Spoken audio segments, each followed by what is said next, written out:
صورت الحج آیت نمبر 31 to 38۔ بسم اللہ الرحمن الرحیم۔ حنفاء یکسو ہونے والے،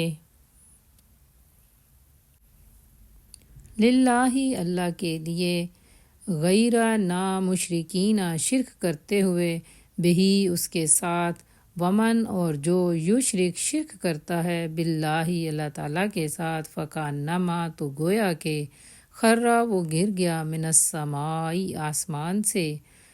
فتخطفہ پھر اچک لیتے ہیں اسے، الطیر پرندے، او یا تخوی گرا دیتی ہے، بہی اسے، الریح ہوا، فی مکان جگہ میں، صحیح کسی دور دراز کی۔ اللہ تعالیٰ کے لیے یکسو ہونے والے اور اس کے ساتھ شرک نہ کرنے والے، اور جو اللہ کے ساتھ شرک کرتا ہے تو گویا آسمان سے گر گیا، پرندے اسے اچک لیتے ہیں یا اسے ہوا کسی دور دراز کی جگہ گرا دیتی ہے۔ اس آیت میں بتایا گیا ہے کہ اللہ کے ساتھ مخلص ہو جاؤ، یعنی جھوٹ اور شرک سے بچ جاؤ۔ جس کسی نے بھی اللہ کے ساتھ شرک کیا تو گویا اس نے اپنے آپ کو ہلاک کر دیا، یعنی اپنے ٹکڑے ٹکڑے کر ڈالے، بالکل اسی طرح جیسے کوئی چیز بلندی سے گرتی ہے تو تباہ و برباد یا ریزہ ریزہ ہو جاتی ہے۔ ذالک یہ، ومن اور جو، یعظم تعظیم کرتا ہے، شعائر اللہ ہی اللہ کے شعائر کی، فإنہا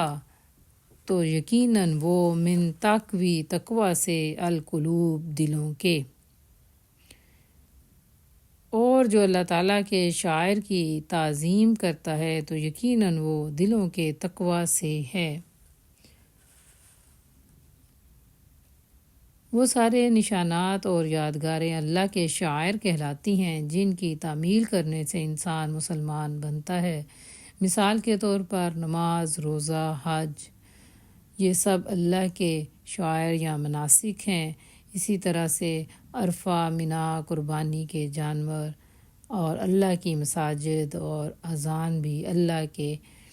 شعائر ہیں، اور اسی طرح محترم مہینے اور حج کے دن اور رمضان کے آداب، جمعہ کی نماز کے آداب اور اذان کے آداب بھی اللہ کے شعائر میں سے ہیں۔ جو کوئی ان کی تعظیم کرتا ہے تو گویا وہ اپنے دل میں تقوی رکھتا ہے۔ لکم تمہارے لیے، فیہا اس میں، منافع کچھ فائدے ہیں، الی تک، اجل وقت مسمى مقرر، ثم پھر محلھا ان کے حلال ہونے کی جگہ، الی طرف، بیتی گھر کے، العتیق قدیم یا پرانے۔ تمہارے لیے ان جانوروں میں ایک مقررہ وقت تک کچھ فائدے ہیں، پھر ان کے حلال ہونے کی جگہ قدیم گھر کے پاس ہے۔ قربانی کے جانور اگر کوئی حج پر ساتھ لے کر جا رہا ہے تو وہ ان سے فائدے بھی حاصل کر سکتا ہے۔ اس گائے، بھیڑ، بکری یا اونٹ وغیرہ تو ان کا دودھ پیا جا سکتا ہے، اور کہیں اگر سفر کرنا چاہے یا ان پر سواری کرنا چاہے تو ان پر سواری بھی کی جا سکتی ہے۔ اس کے بعد انہیں ان کے مقام پر پہنچا کر، یعنی حج کے موقع پر وادی منی میں جانوروں کی قربانی کی جاتی ہے، جو کہ شروع کے دنوں میں صفا مروہ جو دو پہاڑیاں ہیں ان میں سے مروہ کے مقام پر کی جاتی تھی۔ وَلِكُلِّ اور ہر ایک کے لیے یا ہر ایک کے واسطے، امت کے، جعلنا بنایا یا مقرر کیا ہم نے، منسکن قربانی کو، لیذکروا تاکہ وہ ذکر کریں، اسم اللہ اللہ کا نام، علی پر یا اوپر، ما اس کے، جو رزقہم رزق دیا ان کو یا عطا کیا ان کو، من بہیمۃ چوپایوں سے، الانعام مویشی۔ اور ہم نے ہر امت کے لیے قربانی کو مقرر کیا تاکہ وہ ان مویشیوں اور چوپاؤں پر اللہ تعالیٰ کا نام ذکر کریں جو اس نے انہیں عطا کر رکھے ہیں۔ قربانی جو ہے وہ صرف امت محمدیہ پر ہی فرض نہیں تھی، بلکہ اللہ تعالیٰ نے ہر امت کے لیے قربانی کو فرض کیا تھا۔ ایک دفعہ صحابہ کرام نے نبی پاک صلی اللہ علیہ وسلم سے پوچھا کہ قربانیاں جو ہیں وہ کیا ہیں، تو آپ نے جواب دیا کہ یہ تمہارے باپ حضرت ابراہیم علیہ السلام کا طریقہ ہے۔ انہوں نے پوچھا کہ اس سے ہمیں کیا ملتا ہے، تو انہوں نے کہا کہ ہر بال کے بدلے جو ہے وہ ایک نیکی ملتی ہے، اور اسی طرح جو جانوروں پر اون ہوتی ہے تو اس کے ہر روئے کے بدلے نیکی ملتی ہے۔ فَإِلَٰهُكُمْ سو تمہارا معبود الہ معبود ہے، واحد ایک ہی، یا اکیلا یا یکتا، فَلَهُ تو اسی کے لیے اسلموا فرما بردار بن جاؤ، وبشری اور آپ خوشخبری دے دو المخبتین عاجزی کرنے والوں کو۔ سو تمہارا معبود ایک ہی معبود ہے، اس کے فرما بردار بن جاؤ اور آپ عاجزی کرنے والوں کو خوشخبری دے دو۔ قربانی کرنے سے جو ہے وہ انسان کے اندر عاجزی کا جذبہ پیدا ہوتا ہے، اور اپنی قیمتی سے قیمتی چیز اللہ کی راہ میں قربان کرنے کا ایک جذبہ پیدا ہوتا ہے، اور اسی لیے انسان کو قربانی کا حکم دیا گیا کہ جب ضرورت پڑے تو وہ اپنی جان بھی اللہ کی راہ میں قربان کرنے میں نہ ہچکچائے۔ عید الاضحیٰ کے متعلق نبی پاک صلی اللہ علیہ وسلم نے فرمایا کہ 10 ذوالحجہ کو سب سے افضل کام خون بہانا ہے۔ اس سے ثابت ہوتا ہے کہ قربانی کے موقع پر قربانی سے بڑھ کر کچھ نہیں، لہٰذا اس کی رقم یا اس کے لیے جو پیسے رکھے گئے ہیں انہیں بھی صرف قربانی ہی کے لیے استعمال کیا جا سکتا ہے، اور قربانی جو ہے وہ سراسر اللہ ہی کی خاطر ہوگی اور اللہ ہی کے نام پر کی جائے گی۔ الذین وہ لوگ اذا جب ذکر کیا جاتا ہے اللہ تعالیٰ کا، وجلت کانپ اٹھتے ہیں، قلوبہم ان کے دل، والصابرین اور صبر کرنے والے، اللہ اوپر، ما اس کے جو اصابہم مصیبت آتی ہے ان پر، والمقیمی اور قائم کرنے والوں کو، الصلاۃ نماز، ومما اور اس میں سے جو رزقناہم عطا کیا ہم نے انہیں یا رزق دیا ہم نے انہیں، ينفقون وہ خرچ کرتے ہیں۔ وہ لوگ جب اللہ تعالیٰ کا ذکر کیا جاتا ہے تو ان کے دل کانپ اٹھتے ہیں، اور جب ان پر مصیبت آتی ہے تو اس پر صبر کرنے والے ہوتے ہیں اور نماز قائم کرنے والے ہیں، اور جو کچھ اللہ نے انہیں عطا کیا ہے اس میں سے خرچ کرتے ہیں۔ جن لوگوں کے دلوں میں اللہ کا تقویٰ ہوتا ہے، ان کے سامنے جب بھی اللہ کا ذکر کیا جاتا ہے تو وہ کانپ اٹھتے ہیں، یا ان کے دل میں اللہ کا خوف جو ہے وہ طاری ہو جاتا ہے۔ حضرت عمر کا جلال جو تھا وہ مثالی تھا، لیکن جیسے ہی ان کے سامنے قرآن پاک کی تلاوت کی جاتی تھی تو وہ نہایت عاجز ہو جاتے تھے۔ جن لوگوں کے دلوں میں تقویٰ ہوتا ہے وہ مشکلات میں صبر کرنے والے ہوتے ہیں، اور 5 وقت کے نمازی ہوتے ہیں، سخاوت کرنے والے ہوتے ہیں، اور اللہ کی راہ میں جو اللہ نے انہیں عطا کیا ہے اسے کھلے دل سے خرچ کرتے ہیں۔ والبدنا اور قربانی کے اونٹ، جعلناہا شامل کیا ان کو یا بنایا ان کو، اور ہم نے قربانی کے اونٹوں کو، لکم تمہارے لیے، من شعائر اللہ شعائر اللہ میں سے، لکم تمہارے لیے، فیہا اس میں، خیرن بہت بھلائی ہے یا نیکی ہے، فاذکروا سو ذکر کرو، اسم اللہ اللہ کا نام، علیہا ان پر، صوافا گھٹنا بندھے کھڑے رہنے والے ہوں۔ تمہارے لیے شاعر اللہ میں شامل کیا، ان میں تمہارے لیے بہت بھلائی ہے، سو ان پر اللہ کا نام ذکر کرو کہ وہ گھٹنا بندھے کھڑے رہنے والے ہوں۔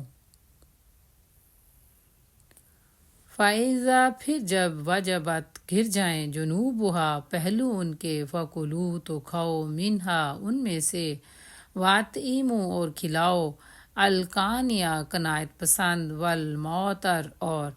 مانگنے والے کو، کذالک اسی طرح سخرناہا مسخر کیا ہم نے اس کو لکم تمہارے لیے۔ سو ان پر اللہ تعالیٰ کا نام ذکر کرو، وہ گھٹنا بندھے کھڑے رہنے والے ہوں، پھر جب ان کے پہلو گر پڑیں تو ان میں سے خود بھی کھاؤ اور قناعت پسند اور مانگنے والے کو بھی کھلاؤ۔ اسی طرح جانوروں کو ہم نے تمہارے لیے مسخر کر دیا، لعلکم تاکہ تم تشکرون شکر ادا کرو، تاکہ تم شکر ادا کرو۔ اس آیت میں قربانی کرنے کا طریقہ بتایا جا رہا ہے کہ جب اونٹ کو قربان کیا جاتا ہے یا گائے وغیرہ کو، تو اس کی ٹانگیں جو ہیں یا اس کے گھٹنے جو ہیں وہ باندھے جاتے ہیں تاکہ اس کو آسانی کے ساتھ ذبح کیا جا سکے۔ گائے، بکری اور بھیڑ جو ہے اس کو لٹا کر ذبح کیا جاتا ہے، جبکہ اونٹ جو ہے اس کو کھڑے کھڑے کو اس کا گھٹنا باندھا جاتا ہے اور اس کی گردن میں خنجر یا نیزہ مار کر اس کو ذبح کیا جاتا ہے۔ جب وہ پہلو کے بل گر جاتا ہے تو پھر اس کو ذبح کر کے اس کا گوشت بنایا جاتا ہے، جس کے بارے میں حکم دیا گیا کہ اسے خود بھی کھاؤ اور اس میں سے جو لوگ قناعت پسند یا تنگ دست ہیں اور مانگنے والے ہیں ان سب کو بھی کھلاؤ یا دو۔ اور اللہ تعالیٰ نے ان کو تمہارے لیے مسخر کر دیا ہے تاکہ تم اس کا شکر ادا کرو۔ حجت الوداع کے موقع پر نبی پاک صلی اللہ علیہ وآلہ وسلم جو ہیں انہوں نے 100 قربانیاں کی تھیں، اور ان میں سے جو 63 اونٹ تھے انہوں نبی پاک صلی اللہ علیہ وآلہ وسلم نے اپنے ہاتھ سے ذبح کیے تھے۔ جیسے ہی آپ ایک اونٹ کے گلے میں خنجر مارتے تھے تو دوسرا اونٹ خود بخود اپنا گلا آپ کے سامنے حاضر کر دیتا تھا۔ اسی کا ذکر یہاں کیا گیا کہ جانوروں کو اللہ تعالیٰ نے آپ کے لیے مسخر کیا ہے، اس لیے اسے خوشی سے اس کا گوشت جو ہے وہ خود بھی کھائیں اور دوسروں کو جو تنگ دست ہیں یا غریب ہیں یا مانگنے والے ہیں ان کو بھی اس میں شامل کریں اور اللہ تعالیٰ کا شکر ادا کریں۔ لئن کبھی نہیں ینالا پہنچتا اللہ تعالیٰ کو لحومہا گوشت ان کا، ولا دماؤہا اور نہ خون ان کا، ولیکن اور لیکن یا بلکہ ینالہ پہنچتا ہے اس کو التقوی تقوی منکم تمہارا۔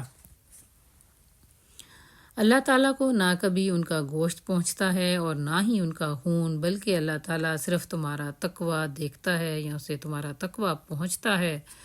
کذالک اسی طرح سخرہا اس نے مسخر کیا اس کو لکم تمہارے لیے، لتکبروا تاکہ تم بڑائی بیان کرو، اللہ تعالیٰ کی، اللہ اوپر، ماں اس کے جو ہداکم اس نے ہدایت دی تمہیں، وبشری اور خوشخبری دے دو المحسنین نیکی کرنے والوں کو۔ اللہ تعالیٰ کو نہ کبھی ان کا گوشت پہنچتا ہے اور نہ خون، بلکہ اللہ تعالیٰ تمہارا تقوی دیکھتا ہے، اور نہ اسی طرح اس نے تمہارے لیے ان کو مسخر کیا تاکہ تم اللہ کی بڑائی بیان کرو، اور اس نے تمہیں ہدایت دی اور نیکی کرنے والوں کو خوشخبری دے دو۔ اللہ کی راہ میں جو بھی قربانی کی جاتی ہے اس کا خون یا گوشت اللہ تک نہیں پہنچتا، بلکہ اللہ تک آپ لوگوں کا تقوی پہنچتا ہے۔ اسی لیے چاہیے کہ قربانی صرف اور صرف اللہ ہی کی خوشی کے لیے کی جائے، چاہے ایک ہو یا زیادہ، نہ کہ لوگوں کو دکھانے کے لیے کہ ہم نے اتنی زیادہ قربانیاں کی یا اتنی مہنگی والی قربانی کی۔ مقصد صرف اللہ کی بڑائی اور اس کی خاطر لوگوں کی مدد ہو اور لوگوں کی خوشی اور اللہ ہی کی خوشی جو ہے اس کو پیش نظر رکھنا چاہیے۔ لوگوں میں سے جس کو بھی اللہ تعالیٰ نے سیدھی راہ کی ہدایت دی تو انہیں جو ہے خوشخبری دے دو۔ ان اللہ یقیناً اللہ تعالیٰ یدافع مدافعت کرتا ہے یا دور کر دیتا ہے عن الذین ان لوگوں سے جو آمنوا ایمان لائے، ان اللہ بے شک اللہ تعالیٰ لا یحب نہیں پسند کرتا کل ہر یا تمام خوان خیانت کار کفور ناشکرے کو۔